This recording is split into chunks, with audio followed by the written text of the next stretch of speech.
नमस्कार मित्रांनो, जय महाराष्ट्र। भाजपला एकामागून एक 4 मोठे धक्के।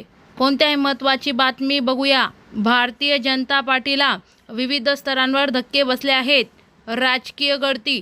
पश्चिम महाराष्ट्रात शरद पवार गटातील नेते समरजित सिंह घाटगे यांनी भाजपमध्ये प्रवेश केला, ज्यामुळे शरद पवारांना धक्का बसला।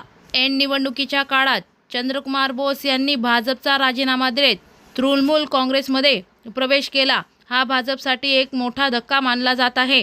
पनवेल आणि उतरणमध्ये भाजपला एकनाथ शिंदे यांच्यामुळे धक्का बसला आणि पुणे महापालिकेत राष्ट्रवादी काँग्रेस अजित पवार गटाला धक्का बसला आहे। स्थानिक पातळीवर हा भाजपला मोठा धक्का मानला जातोय।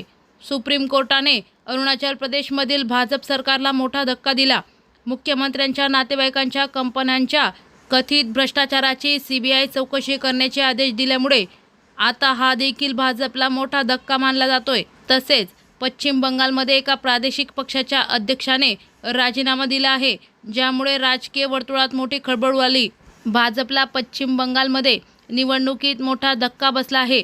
आसाम वगळता इतर 3 प्रमुख राज्यांमधील विधानसभा निवडणूक ही भाजपची निवडणूक नाही। त्यामुळे येत्या निवडणुकांमध्ये पुन्हा भाजपला थेट धक्के बसण्याची दाट शक्यता वर्तवली जात आहे।